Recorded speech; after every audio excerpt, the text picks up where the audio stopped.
To all who come to this happy place, welcome. Welcome to Mouse House. Hi, everybody. Hello. Welcome to Mouse House, a Disney podcast, episode 3. Yeah. I've lost count already. It's 3 already. I can't believe it. Yeah, so welcome. How are we all? Are you good? Yeah, I'm good. I'm good. talking to you. Oh, okay. I thought you were generally talking to everyone. I mean, everyone and you. That was kind of the start of the conversation. Yeah. So yes, good. Yeah, good. All good. Raring to go. Me too. We have just finished up watching our third film of the series, which was my choice. Treasure. Oh, just spoiler alert. Jeez. Sorry. Which was my choice, National Treasure. National Treasure 1, of course. Yeah. So we have just watched that film. Okay. So would you like to start with the 60-second challenge? Oh, no. I forgot about this one. Oh, dear. On 3, 2, 1, go. Nicolas Cage tries to steal the Declaration of Independence, the end. That is not... Come on. It's 10 seconds gone. Do you want to start again? Yeah, please. Okay. In 3, 2, 1, go. So Nicolas Cage and his father have been constantly on the trail of this hidden treasure they were hidden by the forefathers of America, and they're led from clue to clue. It leads them to the Declaration of Independence, which is heavily guarded. There's 2 groups of people that are after it. There's Nicolas Cage's group, and then there's Sean Bean's group. And basically they both try and steal the declaration because there is a map on the back that turns out that it's actually a sequence of codes, and then that leads them to these glasses that they end up looking at the poster, and it tells them where the treasure is. The end. I mean, I'm not sure how detailed that was. I mean, you kind of know what it's about. Okay, so give me a countdown. 3, 2, 1, go. Okay, Nicolas Cage is basically Benjamin Gates, and he is trying to find the Templar treasure. I knew that bit. So he's trying to find the Templar treasure. He goes to a boat, which leads him to the Declaration of Independence, which leads him to some glasses, which leads him to basically a thing under a church. He goes all the way down it, and then finds some treasure. In the meantime, of course, at the beginning he was with a group of people. They then kind of split, and there's the good guys and the bad guys, and then they double cross each other, and then they work together, and then they double cross each other again, and eventually they find the treasure, the national treasure. I couldn't follow any of that. No, neither could I. That's quite a hard one. It's not like as simple as like an animated Disney film where it's like, here's the story and here's the moral. But and it was released in 2004. Oh, really? It was, yeah. Only 2004? I thought it was much earlier than that. No. Well, if people who are listening don't realise, this is a Disney picture. It is. Walt Disney Studios, right? It is. I've got a fun fact about that, actually. Oh, okay. So, originally, the film... although I don't know if I should be doing this bit yet, but let's go for it anyway, seeing as we've been led into it. Originally was under Touchstone Pictures, which is obviously a Disney company. Yeah, of course. They did which is Armageddon. Touchstone tends to release the sort of more higher rated films, as in... Blockbusters, yeah. No, I don't mean like blockbusters. I mean as in 12s, 15s, 18s. I see what you mean, yeah. Are rated for the States, you know. But once it had its classification of PG, Walt Disney went, oh, it's family friendly. Okay, we'll have it. And they kept it. Oh, okay. That's true story. True story, bro. Interesting. Yeah. So, I did this for the last 2. I gave Indiana Jones references for the last 2, and yet again I can do it with this one. We're watching lots of Indiana Jones style themed films, not on apparently. purpose.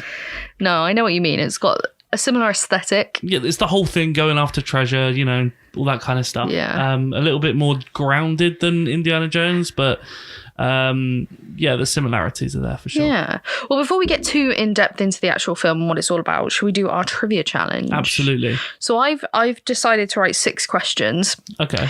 So if you want to do your 3 first, sure. And then I can choose from my 6, because I just have this feeling at least 2 of these questions are going to be the same. Okay.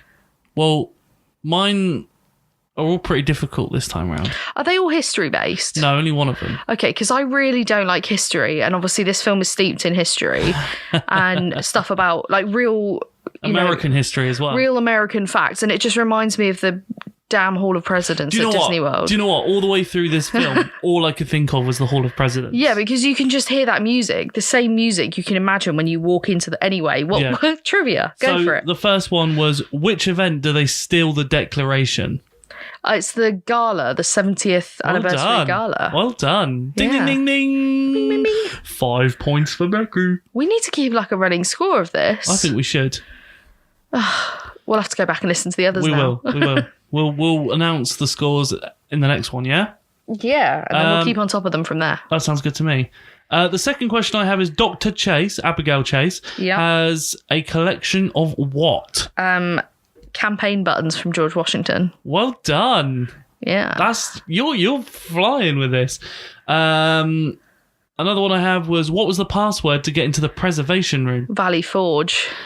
You know this film. I do. I much. really like National Treasure. It's the only type of film that's like this kind of action-packed that I do really like. Yeah. It's weird. Okay, well, this is the last one then. Oh, you've gone for 4. I've gone for 4. You cheat. I thought it was 3 each. I wanted to do one more because this is more of a history one. So this is the challenge. Okay.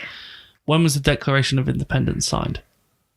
According to the film or according to real life? Well, mine went off of Google, so... Isn't it like 1777 or something? Oh, you were so damn close. Was I? 1776. Oh, come on, let me have that. No. You're mean. Okay, so my question's for you. Oh, I forgot I've got some. I'm going to fail miserably at these. Yeah, I did do some easy ones for you, though, but I'm just going to do all of them then. Seeing as you did 4, I'm going to do them. Okay. So the first one is, what is Nicolas Cage's full name in the movie? I was about to say Benjamin Franklin, but no, that's not... Is it Ben? Yeah. It is Ben. It's Ben. Ben. We literally watched this 5 minutes ago. I know. I'm trying to recite the line where he's like, that is the family legacy of messing things up or something. Like something that they're in the house with his dad and he says that's the legacy of the family. I'm trying to remember what that quote is so I can remember the last name. I don't know. His name is Benjamin Franklin. What? Gates. That's his full name, Benjamin Franklin Gates. Oh, flip. I can't believe that you said it. And I was like, I'm not saying anything. I'm going to keep that quiet. You can have half a point for that one. Oh, thanks. What was the first clue they were looking for? What was the pipe? Yeah, but what was the wording of the clue to find the pipe? Oh my God, are you kidding me? No, that's really easy. He says it at the end of the film as well. It's something silence? No. The secret lies with Charlotte. Oh, I'm terrible at this. I've got 3 more for you. Okay. What name is mentioned on the clue on the pipe? You know, he cuts his thumb to get the blood and then he's looking over at me like, please help me. I don't want to seem like an idiot. But he is. He really is. Oh, this is probably my second watch. No, it's not. You have definitely watched this more than 2 times. We watched it when we were sat in Disney World before. Do you remember? It was on the TV. Did we? Yeah. Oh, no, it was Book of Treasures, that was the second one, yeah. Anyway. I pass. I have no idea. Mr. Matlock. Oh. I don't know. Next one. At what time does the trio see the timely shadow? Oh. Why didn't I take note of that? Was it 2:00? No, not quite. 1? No. 3? No. 4? No. 5? I give up. 3:22. Oh, brilliant. It was technically 2:22, but then obviously Riley goes on about daylight saving time. Which was invented by Benjamin Franklin. Well done. Okay, and the final question then is, what book does Ben's dad keep his money in? Common Sense. Correct. Yes! He got one right. I think it's safe to say I won today's quiz round. Yeah, I think that's fair. So, obviously I've already mentioned about I don't know what I was going to say then. I've lost my train of thought already. Anyway, let's go on to some history and some fun facts of this film. Okay. So the director was John Turtle Tob. I'm hoping you're going to interject me and tell me how it is here. You don't know. John Turtletub. Okay. He did The Sorcerer's Apprentice and The Meg, if you didn't know. Sorcerer's Apprentice? Yeah. What is that? I don't know. I think it's like a wannabe Harry Potter. Oh, okay. But like the Percy Jackson thing. Yeah. Maybe. Yeah. And The Meg. Oh, dear. Let's not talk about The Meg. He went to high school with Nicolas Cage. Oh, okay. And beat Nicolas Cage to a large part in the school play. Oh. So That's maybe the director's a better actor than Nick. Who knows? They should have put Nicolas Cage in The Meg. It would have been better. That'd be amazing. So I don't know if you... So when we were watching the film, I mentioned to Aaron that I found it quite amusing how they do the differentiation between the good guys and the bad guys. Yeah. Because when they were trying to steal the Declaration of Independence, you've got Nicolas Cage who's using all of his smarts to get it. His smarts. His smarts. They're using all of his smarts. He's using all of his brain power. Whereas Ian and his team are all using brute force. Yeah. But another little fun fact I found out about the film is also when either of the teams are Google searching something, Nicolas Cage and his team, Ben Gates and his team use Google, whereas Ian's team uses Yahoo. How the hell did you notice this? I just did, and I thought it was a really funny... Wow. differentiation between them. Also, the original cut of the film was 4 hours long. The original rough cut of the film. Much. Yeah, I think that would have been a bit too much. And then the final fact was the one about Touchstone. So we've already touched on that. Yeah. So we've got obviously some characters in the film. Yeah. We've got Nicolas Cage, who plays Benjamin Franklin Gates. Yeah. He is in so many films, I'm not even going to bother listing any. I want to say some of my favourites, though. Go for it. Face Off. Have you seen that? Yeah. And... Oh, I like the 9/11 one. Oh, World Trade Center. World Trade He's very Center. good in that. That's a great one. I love that Left film. Behind. He's in so many good ones. We need to watch Mum and Dad as well, because that Yes, was we've good. been meaning to watch that. I've actually got that. I just haven't watched it yet. Yeah. But yeah, moving on. Moving on from good old Nick, we've got Diane Kruger, who plays Abigail Chase, and I checked her history, and I don't know any film that she's been in. I'm pretty sure I know her. I don't think you do. I hadn't heard of any of the films that she was in. Really? And then you've got Justin Bertha as Riley Poole. I don't know him from anything else. He's in The Hangover. He's in the Hangover series. I have not seen them yet. Have you not seen any of them? No. Not Oh, okay. Then you've got Sean Bean, who is in GoldenEye, Lord of the Rings, Silent Hill. Game of Thrones. Oh, is he? Yeah, he's in the first season at least. That's okay. all I know because I've seen the first season. And then you've got John Voight as Patrick Gates. Who's a very famous actor. He's in Fantastic Beasts and Where to Find Them. Yeah. 24. Yeah. Ray Donovan. Yeah. Pearl Harbor. Yeah. He's also in one of my favourite live-action Disney films of all time, other than Nicolas Cage, other than National Treasure. Beauty and the Beast. Nope. Oh. Holes. Oh, I can't wait when to you were review saying that live film. action, I was just thinking live action remakes. No, I just mean like a live action film in general. I bloody love Holes, but we'll come back to that. Have I seen Holes? No, you haven't. Oh. He's in Holes. Oh, okay. He's great in Holes. So those are our characters. So obviously you've got Benjamin Gates and what's her name? What's the woman's name? I've forgotten already. Abigail Chase as the sort of love couple. Yeah. The love interests, and then you've got Riley, who's kind of the sort of comedy relief for the film. Otherwise, it'd be obviously way too historical.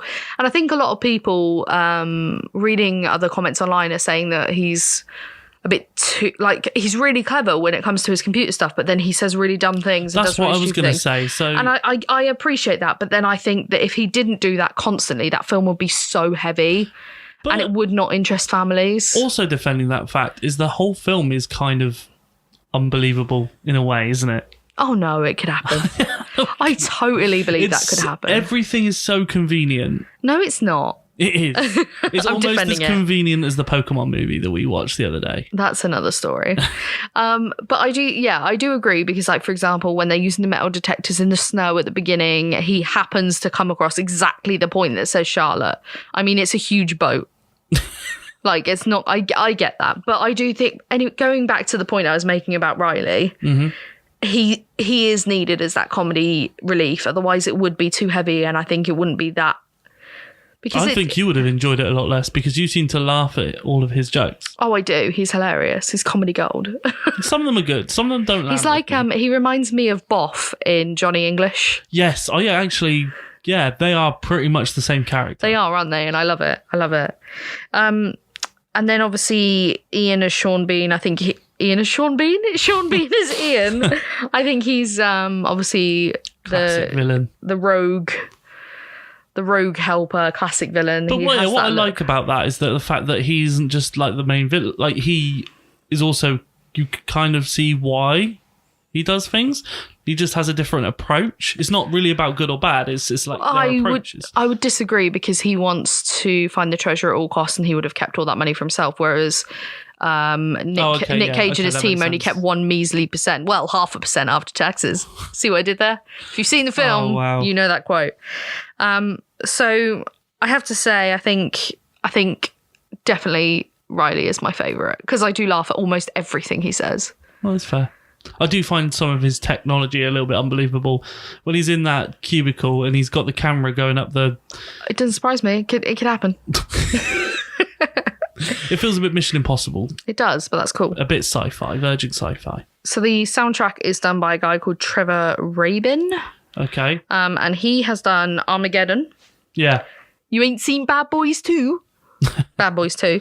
And Exorcist the Beginning. Mm-hmm. And Snakes on a Plane.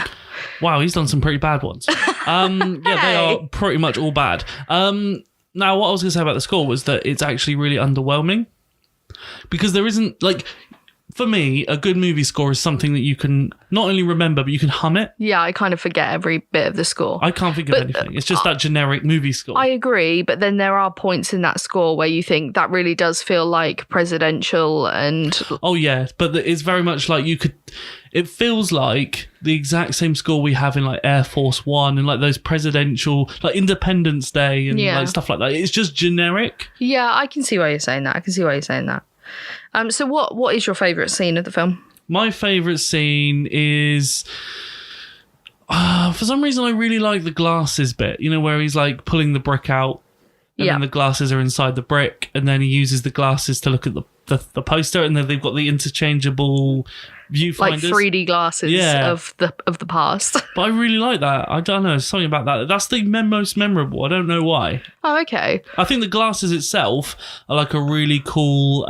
You just want a pair for yourself. That's what you're getting at. Yeah. But they're like just a really interesting movie... invention as such. It's something I always just call them movie objects because they wouldn't exist in real life. But are you sure? Yeah, I don't think so. I bet they do somewhere. Maybe. I bet they do. So obviously mine isn't really a scene, it's more of a line. Right. But it's where Nicolas Cage goes, I'm going to steal it. And then Riley's like, it's such a what? meme. And he's like, I'm going to steal the Declaration of Independence. That's just epic. I mean, you're just like, yes, Nick, go on, you do it. He's tried, he's told the FBI, he's done all the right things. He just wants the good to happen. It's epic. It's just... And it starts the whole story off. That's got to be like one of the first memes. Like I think Nicolas Cage is the first meme, just in general. I once, speaking of Nicolas Cage memes, if you've seen Nicolas Cage memes, you would have seen pictures of Nicolas Cage looking very funny. I once printed out about 100 copies of Nicolas Cage's face. Oh, it's the face he pulls in Face Off. Yeah, I knew. Is it that? No, I did different faces. Oh, did you? Yeah. Oh, okay. I printed about 100 copies of his face, only small, and then And kept them. No. I blue tack and sellotaped them all over my father-in-law's bedroom while he was out. So there was literally 100 pictures of Nicolas Cage all over his room, and he was finding them for months because I put them in like stupid places. Like he has a travel iron, I put it inside there, and then he came across it like 7 months later. It was incredible and my best practical joke I've ever done in my life. It was so good. It was. So what about least favourite scene? I went with the opening. It's quite heavy, like even though heavy. It's quite heavy. Even though I'm big into history. Yeah, I'm not big into American history. Okay. What's wrong with America? What did they ever do to you? Nothing. You love going to America. I just don't know enough about American history. It doesn't interest me enough. I prefer English history. Anyway, it's very expositional. in the opening. Like it But just you kind of need that. How else would you explain it? yeah, but it should be explained naturally in the story.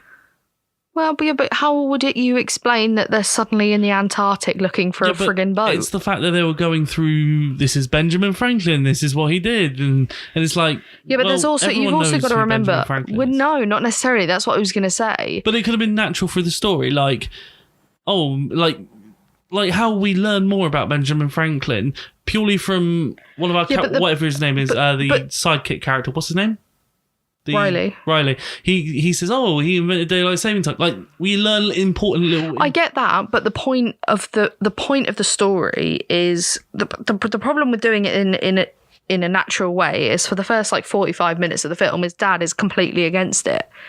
So there's no historical conversations able to happen because you've got Riley who knows everything already because they're best friends. Yeah. Abigail comes along a bit later on. Dad doesn't come around for a good half the film. When would they have explained it? That's true. You're wrong. I don't know. Exposition annoys me. I like mystery. I like not knowing all the facts. Yeah, but the point of the film is it's about history. So we need to know the history. Do we though? I think so. It's just about treasure. It's not just anyway. It's about national treasure. So the next section we would normally talk about is the moral of the story, but I don't really think that's appropriate for this film. But there is one thing I would like to say. I believe this film to be, as much as I love National Treasure, I really love National Treasure. It's kind of epic in my book. I love it. I never said which my least favourite scene was. No, you didn't. Let's come back to that. My least favourite scene is the car chase because I hate action. Oh, that doesn't surprise me at all. I just get a bit bored. There's a car chase with the Declaration and they're shooting at each other and I'm like, oh, boring. I have to say, but just before that, where he has the replica Declaration, that's probably my second favourite scene. Oh, and he accidentally swaps it. Not accidentally, but he like swaps it over. Yeah, that was a cool scene. That was a cool scene. Where he didn't have enough change and he's like, ooh. He's scrambling to pay for the actual thing. I agree. But yeah, so there's no moral of the film. But I would like to, if you haven't seen National Treasure, I'm going to describe it in 5 words for you. Poor man's Da Vinci Code. It's like a dumbed down version of the Da Vinci Code. It is. That's how I see the film. Although Da Vinci Code isn't obviously looking for treasure, it's all about the history and hidden codes and secret meanings and things like that, and obviously Masons and all that sort of fun stuff. Yeah. Genuinely believe this is a poor man's Da Vinci Code. I agree with that because, like, if you hadn't seen Da Vinci Code, I would say to someone, watch National Treasure first, and if you like it, watch Da Vinci Code. Yeah. Because it's much longer and much deeper. And I see what you're saying about the Indiana Jones theming, but it definitely is more along the lines of Da Vinci Code. Yeah. It's like Tom Hanks versus Nicolas Cage, one-on-one in an arena. They should be in the same universe. Oh my God, imagine. Oh my God, imagine Tom Hanks in a film with Nicolas Cage. Has that happened? Don't think so. That needs to happen. It needs to happen. So, going on to continuity errors. Yeah. I'm going to ask you as ever, did you spot any? But the answer's probably going to be no. No. I did. Of course. Every film you do. Of course. I only found one. Okay. There was one that I found on the internet. Okay. So we'll go through that one. But the one I noticed is, so when he was at the gala, and he was doing that whole... Are you trying to steal that? And he's at the cash register. He, through that entire scene, you know, the whole time he's you know, prior to that and post that happening, Riley can hear everything he's saying. Yeah. And then when we see the FBI agent and he's like, we know that the fake Declaration was bought by Benjamin Gates. Right. Remember that? Yeah. And that's how they knew how to go to Patrick Gates and Ben Gates. But then it instantly goes back to the car and Nicolas Cage says there may have been a credit card slip. Mm-hmm. But Riley was in his ear the whole time. And that woman was like, we take Visa? So... Yeah, he would have heard Why that. was he so surprised that he messed up? Because he would have heard it. Oh, yeah. That's my little mini plot hole. The other thing I found out is William McKinley, Yeah. is a president, I believe. Yeah, I think so. He was the first person, or was a campaigning anyway. He was the first campaigner to use buttons, like badges. And he came after George Washington. So the George Washington badge collection that Abigail Chase has doesn't actually exist. Never would have done. Brilliant. Because the pins didn't start happening until later. So that was the continuity goof. That was probably the biggest one. Yeah. And there weren't any Easter eggs either in the film, really. You know, like sometimes you get Indiana Jones R2-D2s in the corner and stuff like that. There wasn't anything like that I could find on my research. No hidden Mickeys. But there were hidden DVD menus to the point where you could select something and put a secret code in, and that would unlock some extra special features. Really? Yeah, we'll have to check we've got a Blu-ray version, so I doubt it's on there. Actually, that brings me to another point. I can't remember what it was, but you know, when she types in the password Valley Forge into the keypad, when she's first typing that scene, obviously people properly stare at it and they see her typing in N and hitting the space bar. Obviously, both of those are not in the passcode because the passcode is Valley Forge. There's no N, there's no space. Wow. But wow. Well, the reason I haven't mentioned it because we didn't necessarily see that, because that was fixed in the DVD version, but not in the Blu-ray. It was left as it is on the Blu-ray. Okay. So in the Blu-ray, we can see if we paid enough attention, we would have seen that she typed an N and a space bar. But if you were watching a DVD version, that was fixed. Which is interesting, but that's what I'm saying about the code in the DVD menu, because I reckon it's probably not on our Blu-ray. If they didn't fix it I don't think it would be. So yeah. So yeah. Yeah. Sequels. Obviously,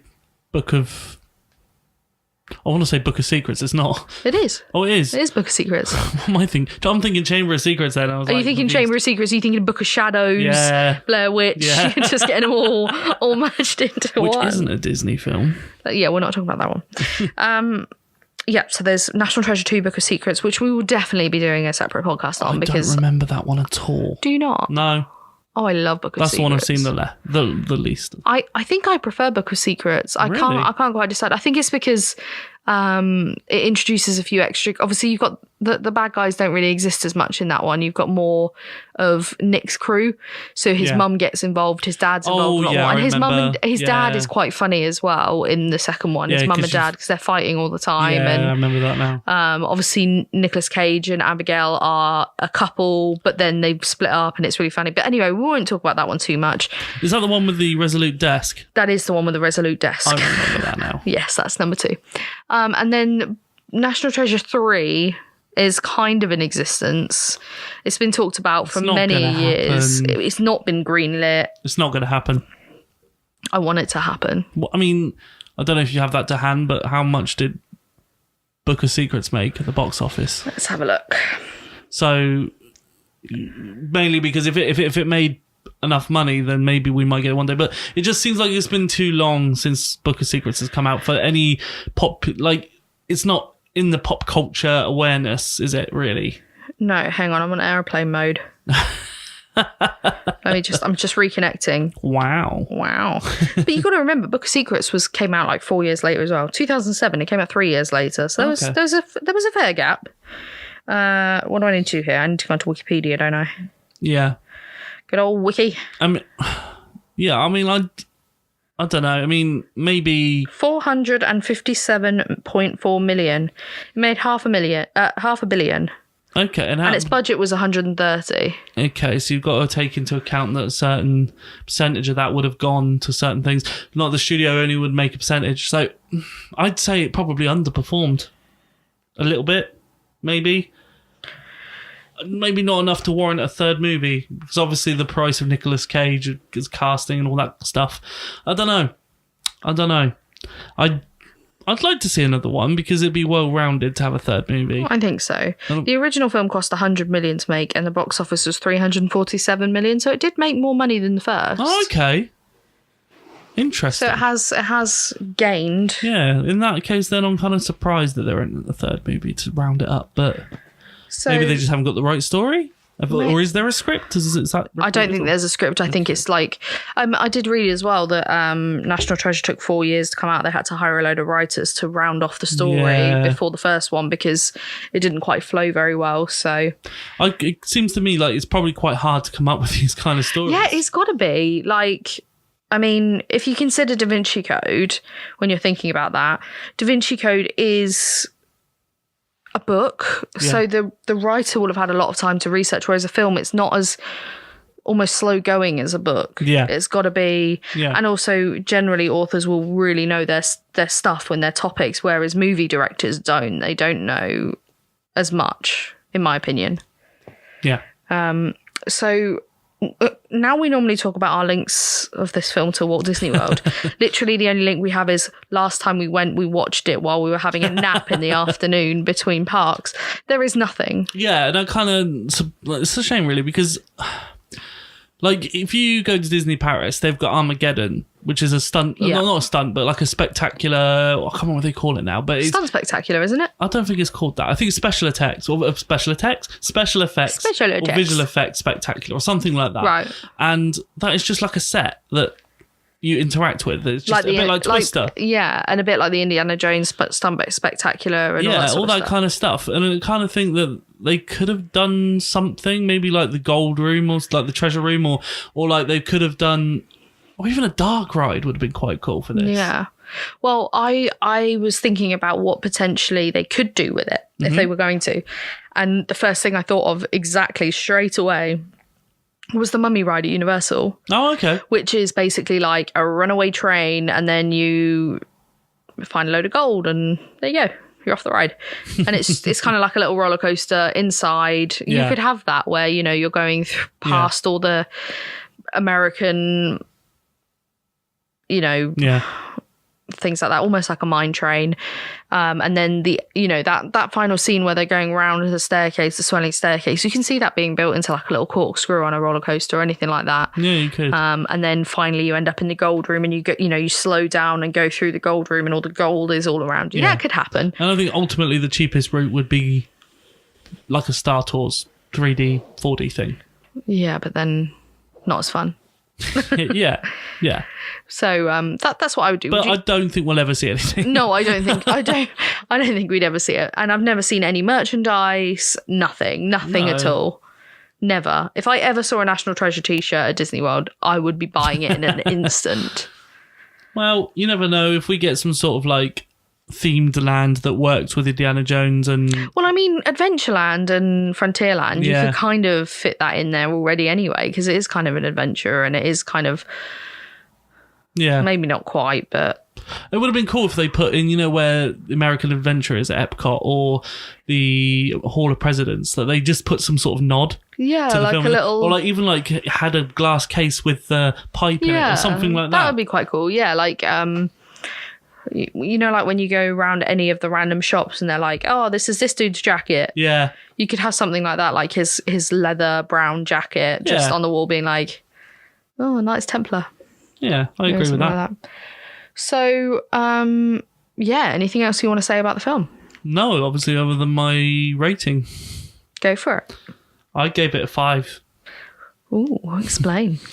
For me, like I said, everything's too... I'm trying to figure the word now. Convenient. Everything's too convenient. It's a little bit unbelievable with the technology. It feels like a spy movie. Like there are spy movie elements to it that I just don't enjoy. Yeah. Like they've been done better in other movies, and then you've got the adventure stuff, which is done better for me in Indiana Jones. So like, it's a good film. I enjoy it, but just not enough to make me love it. Yeah. Now. I love the film. I've watched it God knows how many times. It's something that I don't even know why I like it. It's so different to anything else that I like. So with that in mind, and you being my husband and knowing me quite well, what score do you think I gave it? 9. My rating is, drumroll please, 6. What? Oh, I gave the film a 6, and the reason I gave the film a 6 is because you have to give the second one higher one. No, it's because it is a trash film. isn't it? Let's be real. It's not it's not a good film. Do you not think? Is this not like widely known as a very good film? I don't think so. I don't know either. No one talks about it. And Let's do National That's Treasure probably Rotten why Tomatoes. we haven't had. That's probably why we haven't had a National Treasure 3. And it makes me wonder what the reviews are like from actual critics. Because if they're really bad, that's obviously why we haven't got The tomato meter gave it 45%. The audience score is 76%. So it's not fresh. It's not fresh. It's got a green splodge. But the audience, shame. the I feel audience sorry score for is it. 76. Yeah. Well, basically, I'm just being honest with myself. I love the film. I really, really, really, really, really like it. But Doesn't make it a good film. Like, it's not necessarily a good film. It's like I love Mean Girls, but that film is trash. We've got some noisy vehicles, if Yeah. you can hear that. Oh, listen. Oh, apparently we've got a rocket flying off outside our window right now. Special effects. Sorry about that. Even woke the poor cat up. Oh, morning. Morning.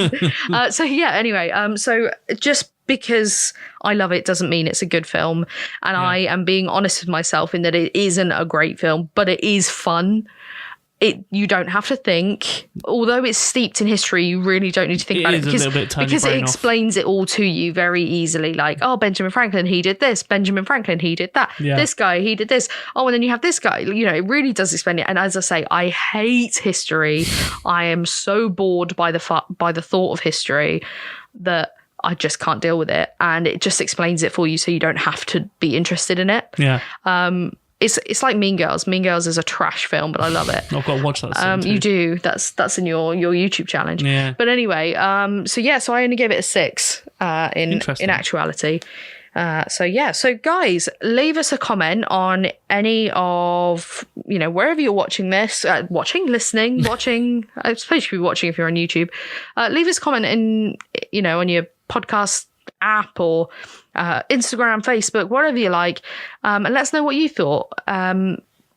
We enjoyed watching it, I guess. Did you enjoy it? Yeah, it was fun. Nice Sunday afternoon film. Yeah, it's chill. Chilled film. As we're a new podcast, we love to hear your feedback, so please let us know how you're finding this, if there's anything else you'd like us to include, anything you don't like, just we are always welcome to feedback. You can either get in contact via our social medias, which will be in the show notes, but they're all basically at MouseHousePod on Instagram, Twitter, Facebook. You can email us, mousehousepod@gmail.com. As we say, all that will be in the show notes. And you can find us on our Anchor and Patreon pages to find out more information. And now that's all that's left is to decide on the film for next week. Okay, so I've got the hat. Are you ready? We're ready. All right. What are we watching? We are Drum roll, watching- please. We are watching. Actually, before you do this, What? we don't want to do that this time. Do we not? No, because we're going to do a new release next time. So we're not going to pull one out of the hat because we are going to watch Dumbo. Dumbo. Actually, I say that. Let's get ready for Dumbo. Oh. Well, you just spoiled that. I was going to say, let's be honest, we've already watched it. Yeah. We watched it when it came out a few weeks ago. So we're going to do that one in our next episode, and then we'll go back to our usual. Yeah. And you just spoiled that by doing the Let's Get Ready for Dumbo, because how would we know that happens if we haven't seen the film? It's a good thing we don't lie to our audience, isn't it, Aaron? Yeah, it's true. So we're going to do Dumbo as our next one. So look out for that one. And we will see you in the next one. Have a magical day. Bye, guys. Bye.